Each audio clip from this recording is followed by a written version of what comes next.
Interesting case. Bolero में और किसी भी गाड़ी में आप अगर यह ध्यान से देखेंगे तो इसका कांच गिर गया है। ये देखिए, ये देख रहे हैं, ये देखिए गिर गया है। समझ में आ रहा होगा आपको। तो आपको ऊपर नीचे करके मैं नहीं दिखाऊंगा, नहीं तो ये खराब हो जाएगा। और इसकी मैंने बीट निकाल दी है। ये देखिए यहाँ पे, ये देखिए ये इधर कांच उठा हुआ है, यहाँ पे नीचे स्लाइड कर गया है। तो इसको खोलने के लिए बहुत आसान है। ये नट, ये नट और ये नट, साथ में नीचे ये नट और ये दोनों नट, ये हमेशा स्क्वायर वाले हैं। तो इनको खोल लीजिए। उसके बाद आपको अंदर पट्टा मिलेगा, वो 10 नंबर के बोल्ट से खुलते हैं, रेंच से खुलेगा। पहले इसको मैं खोल लेता हूँ, ज़्यादा लंबा वीडियो नहीं बनाऊंगा, नहीं तो फालतू में। इसको मैंने बहुत बार दिखाया है, तो आप इसको देखिए कि आखिर हुआ क्या है। ये देखिए, ये हमने निकाल दिया है पूरा। और अब आपको ये 10 नंबर के बोल्ट मिलेंगे, तो इन्हें आपको खोलना है। तो ये ईजिली बाहर आ जाएगा। फिर आपको इसे यहीं से मैं दिखाई दे रहा हूँ कैसे। इसको हल्का हल्का आप ऐसे खींच खींच के खोल देंगे। ये जैसे खुल रहा है, ऐसे खुल जाएगा। ये देखिए, हमने खोल लिया है। ये देखिए 10 नंबर आपको खोल के ऐसे लटका देना। देखिए पानी इसमें नीचे ज़्यादा आ रहा है। एक चीज़ का ज़रूर ध्यान रखिएगा, इसके अंदर आपको गम मिलेगा, तो उसको आराम से उतारिएगा जिससे इससे दोबारा चिपका सके। तो ये इधर पे भी ऐसे ही है, आराम से उतारिएगा कि फटे नहीं।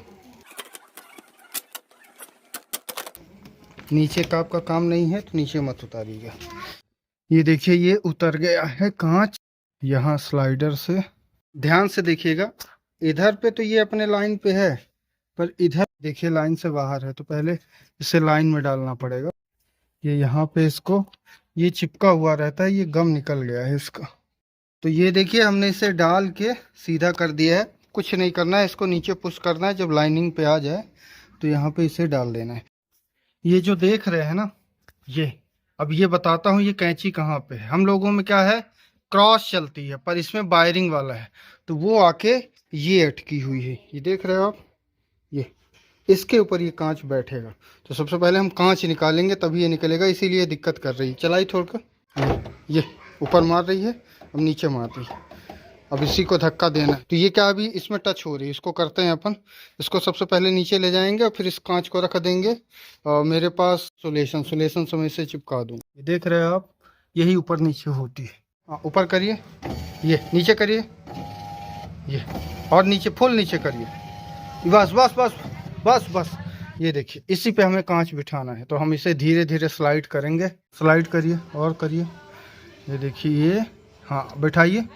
और हाँ बस सही है, सही है, बिठाइए। हाँ बिठाइए और बिठाइए। और बस ये देखिए ये अपना फिक्स हो गया। चलाइए ऊपर करिए।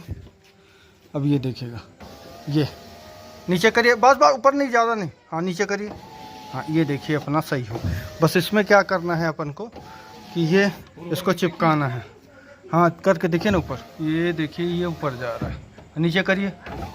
अभी तो सही काम कर रहा है, पर इसमें कुछ ना कुछ चिपकाना पड़ेगा अपन को, तभी ये काम करेगा। जिन बॉन्ड भी है और फेविक्विक भी है। इसमें आप सबसे अच्छा यूज कर सकते हो तो जो एल्डाइड होता है ना, वो बेस्ट काम करेगा, इसमें अच्छा चिपकेगा एल्डाइड। तो अभी हम इसमें एल्डाइड लगाएंगे, यहाँ पे सब जगह पे ग्रीसिंग करेंगे। वैसे ग्रीसिंग है, मैं आपको दिखा दूँ, ये देखिए ग्रीसिंग है, अभी प्रॉपर ग्रीसिंग है, ज़बरदस्ती लगाने की कोई ज़रूरत है नहीं। इसीलिए पावर प्लस का स्मूथ रहता है, क्योंकि ये एक ही पे काम करता है और फास्ट ये चढ़ता है। जबकि हमारे में कैंची रहती है, M2DI CRDI में इनमें कैंची रहती है, तो ऐसे ऐसे मूव करती है, उसमें गियर रहते हैं, इसलिए वो धीमा काम करता है, उसमें लोड ज़्यादा पड़ता है। पर इसमें सिर्फ सिंगल मोटर पे लोड पड़ता है, वही ऊपर नीचे आराम से कर देता है। इसमें प्रॉब्लम क्या थी कि ये कांच ऊपर गया है और ऊपर ये चिपक गया, और आपकी बेस था वो नीचे आ गया। जब नीचे आ गया तो इन्होंने टच किया तो गिर गया। फिर इन्होंने ऊपर किया है तो जाके यहाँ पे फंस गया है। अगर वो ऊपर ना करते ना तो जाके उसी में फिट हो जाता। बीच बीच में खोल के देखना पड़ता है। ये देखिए ये पूरा ढीला है, ये गन का है, ये गन माउंट। तीन बीच बीच में खोल के चेक करते रहिए, क्योंकि ये ढीले पड़ जाते हैं। तो इन्हें हम सभी को टाइट करेंगे। और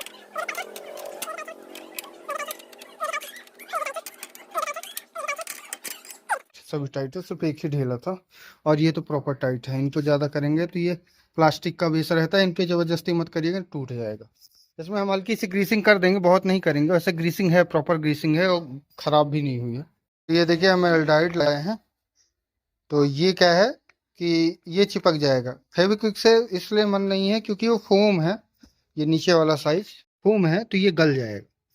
गल भी सकता है, नहीं भी गल सकता, पर अपन रिस्क नहीं लेंगे, फोम अक्सर गल जाते हैं, तो इसलिए हम एल्डाइड लगाएंगे। छोटा वाला है, 25 रुपए में आता है। तो ये देखिए एल्डाइड है, तो आप यहाँ पे चारों तरफ, अरे बाप रे, अरे ये तो बहुत जल रहा है, बहुत जल्दी सूख गया भाई।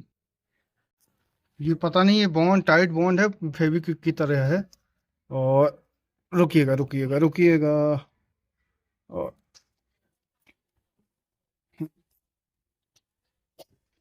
और हाँ, और दवाई, ये और दवाई, पता नहीं क्या दे दिया यार, वो चीज नहीं है। एल्डाइड 24 घंटे में सूखता है, ये तो 10 मिनट में सूख गया ये। रखा था आंसू चीज लेकिन बहुत जल्दी चिपक गया। वो एल्डाइड नहीं था, ये टाइट बॉन्ड करके है, बहुत फास्ट सूखता है। तो ये हमारा थोड़ा सा बच गया था, तो हमने जल्दी जल्दी में लगा दिया है, काफी बहुत जल्दी सूखता है ये। तो अभी हमने लगा दिया है, ये टाइट हो जाएगा। अब क्या करिए कि शीशे को चढ़ा दीजिए और बस हाँ, अब नीचे मत करिएगा, हाँ फुल टाइट कर दीजिए, अब वो फिक्स हो जाएगा कुछ देर बाद। ये देखिए हमने ये पूरा पैक कर दिया है अच्छे ढंग से, ये देखिए सब लगा दिया है, ये पन्नी भी लग चुकी है। अभी आपको दिखाते हैं, स्मूथली नीचे जा रहा है, स्मूथली ऊपर आ रहा है, और जब ये फंस जाएगा तो भी ये नीचे आएगा। इतने से भी करिए, ये ऊपर लगा देंगे, जो पहले अटक के वो नीचे चला जाता था, अब देखिए प्रॉपर काम कर रहा है। साउंड भी कोई नहीं है, वायरिंग में पूरे ग्रीस कर दिया है, तो अब ये कम से कम 2-4 साल के लिए फ्री हो चुका है। देखिए हमने सब चीज़ें बिठा ली हैं, ये देखिए अच्छे तरीके से फिट हो चुका है। नहीं है, जो भी नल के नहीं खुलते हैं उनमें हल्का सा कागज लगा दीजिए और फिट कर दीजिए। इस वीडियो में यहीं तक था। अगर आपको वीडियो अच्छा लगा हो तो प्लीज़ लाइक सब्सक्राइब जरूर करें, अगर आपने किया है तो आपका तहे दिल से धन्यवाद। मिलते हैं आपसे किसी और वीडियो में। आपको ये वीडियो देखने के लिए बहुत बहुत धन्यवाद। फेसबुक पर देख रहे हैं तो लाइक और फॉलो जरूर करिएगा।